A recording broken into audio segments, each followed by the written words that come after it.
ಇವತ್ತು ಬೆಳಗಾವಿ ಅಧಿವೇಶನ ಅಂತ್ಯ ಆಗೋದಕ್ಕಿದೆ. ಕಲಾಪವನ್ನು ಅನಿರ್ದಿಷ್ಟಾವಧಿಗೆ ಮುಂದೂಡಿಕೆ ಮಾಡಲಾಗುತ್ತೆ. ಇದರ ಬೆನ್ನಿಗೆ ಪವರ್ ಪಾಲಿಟಿಕ್ಸ್ ಕೂಡ ಗರಿಗೆದರ್ತಾ ಇದೆ. ಒಂದು ಕಡೆ ಬೆಳಗಾವಿ ಅಧಿವೇಶನ ಮುಕ್ತಾಯ ಆಗುತ್ತೆ, ಮತ್ತೊಂದು ಕಡೆ ಸಂಸತ್ ಅಧಿವೇಶನವೂ ಕೂಡ ಅನಿರ್ದಿಷ್ಟಾವಧಿಗೆ ಮುಂದೂಡಿಕೆಯಾಗಿದೆ. ಈ ಬೆನ್ನಿಗೆ ಕಾಂಗ್ರೆಸ್ನ CWC meeting, working committee meeting ಮುಹೂರ್ತವೂ ಕೂಡ ಫಿಕ್ಸ್ ಆಗಿದೆ 27ನೇ ತಾರೀಕು. CWC ಸಭೆಯಲ್ಲಿ ಸಿದ್ದರಾಮಯ್ಯ ಅವರು ಕೂಡ ಭಾಗಿಯಾಗೋದಕ್ಕಿದ್ದಾರೆ.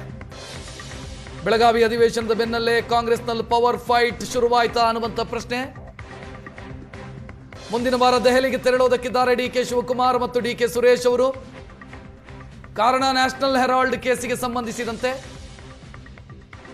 ಈ ವೇಳೆ ಕಾಂಗ್ರೆಸ್ ಹೈಕಮಾಂಡ್ನ ನಾಯಕರನ್ನು ಭೇಟಿಯಾಗಿ ಚರ್ಚೆ ಮಾಡುವಂತ ಸಾಧ್ಯತೆ ಇದೆ. ಮಲ್ಲಿಕಾರ್ಜುನ್ ಖರ್ಗೆ ಇರಬಹುದು, ಸೋನಿಯಾ ಗಾಂಧಿ ಇರಬಹುದು, ರಾಹುಲ್ ಗಾಂಧಿ ಇರಬಹುದು. ಇವರನ್ನ DCM ಮತ್ತು DK ಸುರೇಶ್ ಇವರಿಬ್ಬರು ಕೂಡ ಭೇಟಿಯಾಗಿ ಚರ್ಚೆ ಮಾಡುವಂತ ಸಾಧ್ಯತೆಗಳಿದ್ದಾವೆ. CWC ಮೀಟಿಂಗ್ 27ಕ್ಕೆ ಅಲ್ಲಿ CM ಉಪಸ್ಥಿತಿ ಇರುತ್ತೆ. Congress working committee meeting. DK Shivakumar ಅವರು ದೆಹಲಿಗೆ ಹೋಗ್ತಾ ಇರೋದು. ದೆಹಲಿ ಪೊಲೀಸರು ಒಂದು ಪ್ರಕರಣವನ್ನು ದಾಖಲಿಸಿದ್ದಾರೆ. ಅದರಲ್ಲಿ ಇವರಿಗೆ ನೋಟಿಸ್ ಕೊಟ್ಟಿದ್ದಾರೆ ನ್ಯಾಷನಲ್ ಹೆರಾಲ್ಡ್ ಕೇಸಿಗೆ ಸಂಬಂಧಿಸಿ. ದೆಹಲಿ ಪೊಲೀಸರ ಎಕನಾಮಿಕ್ ವಿಂಗ್ ದಾಖಲಿಸಿರುವಂತ FIR ಅದು. ಅದರಂತೆ DK ಶಿವಕುಮಾರ್ ಅವರಿಗೆ ನೋಟಿಸ್ ಕೊಡಲಾಗಿದೆ. ಅದಕ್ಕೆ ಅವರು ವಿವರಣೆಯನ್ನು ಕೊಡಬೇಕು. ಅದಕ್ಕೆ ದೆಹಲಿಗೆ ಹೋಗ್ತಾರೆ. ಆ ಸಂದರ್ಭದಲ್ಲಿ ಕಾಂಗ್ರೆಸ್ನ ಪ್ರಮುಖರನ್ನ ಭೇಟಿಯಾಗುವಂತ ಸಾಧ್ಯತೆ ಇದೆ.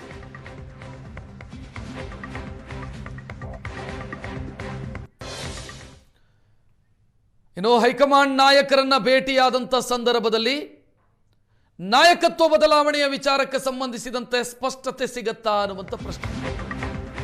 ನಾಯಕತ್ವ ಬದಲಾವಣೆಯಾಗತ್ತಾ ಇಲ್ಲ? 5 ವರ್ಷ CM ಅವರೇ ಮುಂದುವರಿತಾರಾ, ಸಿದ್ದರಾಮಯ್ಯ ಅವರೇ ಮುಂದುವರಿತಾರಾ?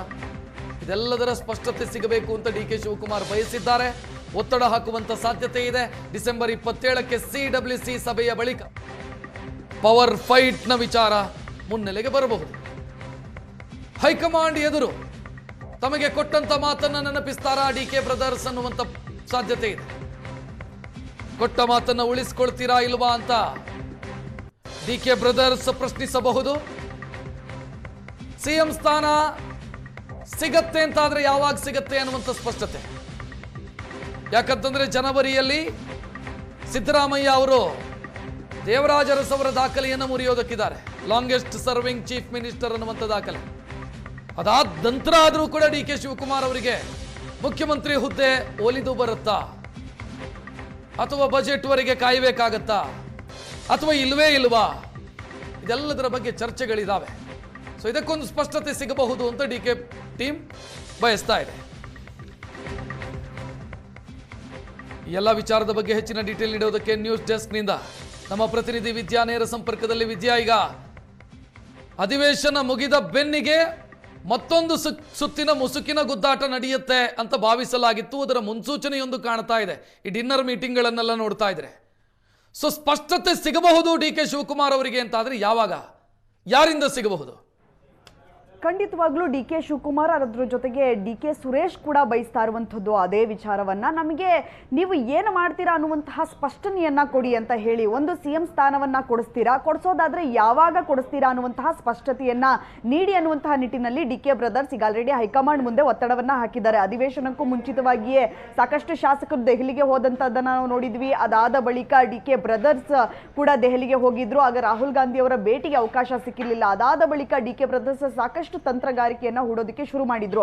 ಇದೆಲ್ಲದರ ಬಳಿಕ ಎಚ್ಚೆತ್ತಂತಹ ಹೈಕಮಾಂಡ್ ಅಧಿವೇಶನದಲ್ಲಿ ಯಾವುದೇ ಎಫೆಕ್ಟ್ ಆಗಬಾರ್ದು, ಅಧಿವೇಶನ ಇರಬಹುದು ಸಂಸತ್ನಲ್ಲಿ ಇದೇ ವಿಚಾರವನ್ನ ಇಟ್ಕೊಂಡು ಸಾಕಷ್ಟು ವಿಪಕ್ಷಗಳಿರಬಹುದು, ಸಂಸತ್ನಲ್ಲಿ ಆಡಳಿತ ಪಕ್ಷ ಏನಿದೆ ಅದು ಕಾಂಗ್ರೆಸ್ ಅನ್ನ ಕಟ್ಟಿ ಹಾಕುವಂತಹ ಕೆಲಸವನ್ನ ಮಾಡಬಾರ್ದು ಅನ್ನುವಂತಹ ಕಾರಣಕ್ಕಾಗಿ ಸಾಕಷ್ಟು ವಿಚಾರಗಳನ್ನ ಯೋಚನೆ ಮಾಡಿ ಅಧಿವೇಶನದ ಬಳಿಕ ನಿಮ್ಮಿಬ್ಬರನ್ನ ಕರೆದು ಮಾತನಾಡುವಂತಹ ಕೆಲಸವನ್ನ ಮಾಡ್ತೀವಿ, ಅಲ್ಲಿಯವರೆಗೂ ಕೂಡ ನೀವಿಬ್ರು ಒಂದಾಗಿದ್ದೀವಿ ಅನ್ನುವಂಥದ್ದನ್ನ ತೋರಿಸ್ಕೊಳ್ಳಿ, ಬ್ರೇಕ್ಫಾಸ್ಟ್ ಮೀಟಿಂಗ್ ಅನ್ನ ಮಾಡಿ ಅನ್ನುವಂಥದ್ದು ಅನ್ನುವಂಥದ್ದನ್ನ ಆದೇಶವನ್ನ ಮಾಡಿದ್ರು. ಆದೇಶದಂತೆ ಇಬ್ಬರು ನಾಯಕರು ಕೂಡ ಬ್ರೇಕ್ಫಾಸ್ಟ್ ಮೀಟಿಂಗ್ ಅನ್ನ ಮಾಡಿ ನಮ್ಮಲ್ಲಿ ಗೊಂದಲ ಇಲ್ಲ ಅನ್ನುವಂಥದ್ದನ್ನ ತೋರಿಸ್ಕೊಂಡಿದ್ರು.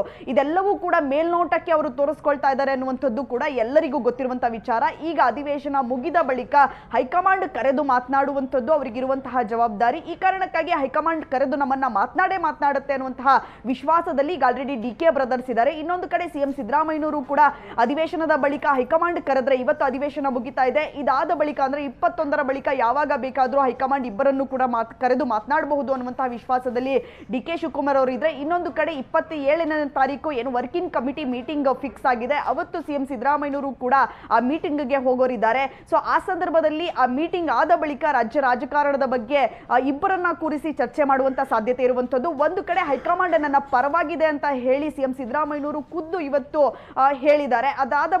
ಅದರ ಜೊತೆಗೆ ಸಿಎಂ ಡಿ ಕೆ ಶಿವಕುಮಾರ್ ಅವರು ಕೂಡ ಅಷ್ಟೇ ವಿಶ್ವಾಸದಲ್ಲಿರುವಂತದ್ದು, ಕೊಟ್ಟ ಮಾತನ್ನ ಯಾವುದೇ ಕಾರಣಕ್ಕೂ ಕೂಡ ಹೈಕಮಾಂಡ್ ತಪ್ಪುವಂತಹ ಕೆಲಸವನ್ನ ಮಾಡಲ್ಲ. ನನ್ನದು ಒಂದೇ ಒಂದು ಮಾತಿದೆ, ನೀವು ಕೊಟ್ಟಿರುವಂತಹ ಮಾತಿನ ಪ್ರಕಾರ ನಡೆದುಕೊಳ್ತೀರಾ ಇಲ್ವಾ ಅನ್ನುವಂತಹ ಪ್ರಶ್ನೆಯನ್ನ ನಾನು ಹೈಕಮಾಂಡ್ ಮುಂದೆ ಇಡ್ತೀನಿ ಅನ್ನುವಂತಹ ಒಂದಷ್ಟು ವಿಶ್ವಾಸವನ್ನ ಕೂಡ ಸಾಕಷ್ಟು ಕಡೆಗಳಲ್ಲಿ ಸಿಎಂ ಡಿ ಕೆ ಶಿವಕುಮಾರ್ ಅವರು ವ್ಯಕ್ತಪಡಿಸಿರುವಂತದ್ದು. ಹೈಕಮಾಂಡ್ ಈಗೇನಾದ್ರೂ ಇಬ್ಬರು ಉಭಯ ನಾಯಕರನ್ನ ಕರೆದು ಮಾತನಾಡಲಿಲ್ಲ ಅಂತ ಹೇಳಿದ್ರೆ ಮುಂದಿನ ದಿನಗಳಲ್ಲಿ ಏನೀಗ ಆಂತರಿಕವಾಗಿ ನಡೀತಾ ಇದೆ ಅದೆಲ್ಲವೂ ಕೂಡ ಬಹಿರಂಗವಾಗಿ ಚರ್ಚೆಗಳಾಗಕ್ಕೆ ಶುರುವಾಗುತ್ತೆ.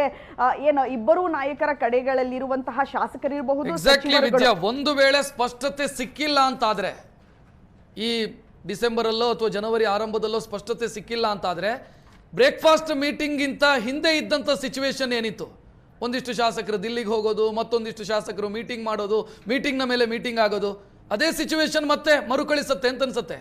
ಖಂಡಿತವಾಗ್ಲೂ ಈಗ ಆಲ್ರೆಡಿ 2.5 ವರ್ಷದವರೆಗೂ ಇದ್ದಂತಹ ಕಾಂಗ್ರೆಸ್ ವಾತಾವರಣವನ್ನ ನೋಡಿ, ಅದಾದ ಬಳಿಕ 2.5 ವರ್ಷದ ಬಳಿಕ ಯಾವ ರೀತಿಯಾಗಿ ವಾತಾವರಣ ಸೃಷ್ಟಿಯಾಯಿತು, ಅದರಲ್ಲೂ ಮುಖ್ಯವಾಗಿ ಡಿ ಕೆ ಬ್ರದರ್ಸ್ ದೆಹಲಿಗೆ ಹೋಗಿ ರಾಹುಲ್ ಗಾಂಧಿ ಅವರನ್ನ ಭೇಟಿಯಾಗೋದಕ್ಕೆ ಪ್ರಯತ್ನ ಪಟ್ಟರೂ ಕೂಡ ಅವರಿಗೆ ಭೇಟಿಗೆ ಅವಕಾಶವನ್ನ ರಾಹುಲ್ ಗಾಂಧಿ ಅವರು ಮಾಡಿಕೊಟ್ಟಿರಲಿಲ್ಲ. ಸೊ ಈ ಸಂದರ್ಭದಲ್ಲಿ ಶಾಸಕರ ಪರೇಡ್ ಶುರುವಾಯಿತು, ಶಾಸಕರು ಬಹಿರಂಗವಾಗಿ ಹೇಳಿಕೆಗಳನ್ನ ಕೊಡೋದಕ್ಕೆ ಶುರು ಮಾಡಿದ್ರು, ಸಿಎಂ ಆಗ್ಲೇಬೇಕು ಅನ್ನುವಂತಹ ಒತ್ತಡವನ್ನ ಹಾಕೋದಕ್ಕೆ ಶುರು ಮಾಡಿದ್ರು. ಅದರ ಜೊತೆಗೆ ಹೈಕಮಾಂಡ್ ನಾಯಕರುಗಳನ್ನ ಭೇಟಿಯಾಗಿ ಅವರ ಮೇಲೂ ಕೂಡ ಒತ್ತಡವನ್ನ ಹಾಕೋದಕ್ಕೆ ಶುರು ಮಾಡಿದ್ರು. ಅದೇ ಪರಿಸ್ಥಿತಿ ಈಗಲೂ ಕೂಡ ಬರುವಂತಹ ಸಾಧ್ಯತೆಗಳಿರುವಂತದ್ದು. ಈಗ ಆಲ್ರೆಡಿ ಸಿಎಂ ಬಣದ ಶಾಸಕರು ಇರಬಹುದು, ಸಚಿವರು ಕೂಡ ಸಾಕಷ್ಟು ಸಿದ್ಧತೆಯನ್ನ ನಡೆಸ್ಕೊಳ್ತಾ ಇದ್ದಾರೆ. ಇನ್ನೊಂದು ಕಡೆ ಮೌನವಾಗಿಯೇ ಡಿ ಕೆ ಶಿವಕುಮಾರ್ ಏನಿದ್ದಾರೆ ಅವರು ಕೂಡ ಸಾಕಷ್ಟು ಸಿದ್ಧತೆಯನ್ನ ಮಾಡ್ಕೊಳ್ತಾ ಇರುವಂತದ್ದು. ಬೆಳಗಾವಿ ಅಧಿವೇಶನದ ಸಂದರ್ಭದಲ್ಲಿ ಒಂದಷ್ಟು ಶಾಸಕರನ್ನ ಕರೆದು ಅವರು ಡಿನ್ನರ್ ಮೀಟಿಂಗ್ ಅನ್ನ ಕೂಡ ಮಾಡಿದ್ರು. ಆ ಸಂದರ್ಭದಲ್ಲೂ ಕೂಡ ತಮ್ಮ ವೇ ಏನಿದೆ, ತಮಗೆ ಏನು ಕ್ಲಾರಿಟಿ ಸಿಗಬೇಕು, ಅದರ ಜೊತೆಗೆ ತಾನು ಸಿಎಂ ಆಗುವಂತಹ ಸಂದರ್ಭದಲ್ಲಿ ನನಗೆ ಹೆಲ್ಪ್ ಮಾಡಬೇಕು ನೀವು ಅನ್ನುವಂತ ನಿಟ್ಟಿನಲ್ಲೂ ಕೂಡ ಸಾಕಷ್ಟು ಶಾಸಕರಿರಬಹುದು, ಸಚಿವರ ಬಳಿ ಈಗ ಆಲ್ರೆಡಿ ಡಿ ಕೆ ಶಿವಕುಮಾರ್ ಅವರು ಮಾತನಾಡಿದ್ದಾರೆ ಅನ್ನುವಂತಹ ಮಾಹಿತಿ ಕೂಡ ದೊರೀತಾ ಇದೆ. ಇದೆಲ್ಲವನ್ನ ನೋಡ್ತಾ ಇದ್ರೆ ಹೈಕಮಾಂಡ್ ಏನಾದ್ರೂ 21ರ ಬಳಿಕ ಅಥವಾ ಜನವರಿಯಲ್ಲಿ ಒಂದು ಕ್ಲಾರಿಟಿಯನ್ನ ಕೊಡದೇ ಇದ್ರೆ ಅಥವಾ ಮಾತುಕತೆಯನ್ನ ಮಾಡದೇ ಇದ್ರೆ ಇಬ್ಬರು ನಾಯಕರ ಬಳಿ ಸಾಕಷ್ಟು ರಾಜಕೀಯ ಚರ್ಚೆಗಳಾಗುತ್ತೆ. ಮತ್ತೆ ನಾಯಕತ್ವ ಬದಲಾವಣೆಯ ವಿಚಾರ ಮುನ್ನೆಲೆಗೆ ಬಂದು ಕಾಂಗ್ರೆಸ್ನಲ್ಲಿ ಒಂದಷ್ಟು ಒತ್ತಡಕ್ಕೆ ಒಳಗಾಗುವಂತಹ ಸಾಧ್ಯತೆ ಕೂಡ ಹೈಕಮಾಂಡ್ಗೆ ಈಗ ಉದ್ಭವಿಸುವಂತದ್ದು. ಏನು 2.5 ವರ್ಷದ ಬಳಿಕ ಯಾವೆಲ್ಲ ಪರಿಸ್ಥಿತಿ ಕಾಂಗ್ರೆಸ್ ಪಕ್ಷದಲ್ಲಿ ಉಂಟಾಗಿತ್ತು ಅದೇ ಈಗ ಮತ್ತೆ ಮುನ್ನೆಲೆಗೆ ಬರುವಂತಹ ಸಾಧ್ಯತೆ ಹೆಚ್ಚಾಗಿ ಕಾಣ್ತಾ ಇದೆ. ಥ್ಯಾಂಕ್ ಯು ವಿದ್ಯಾ ಮಾಹಿತಿಗೆ.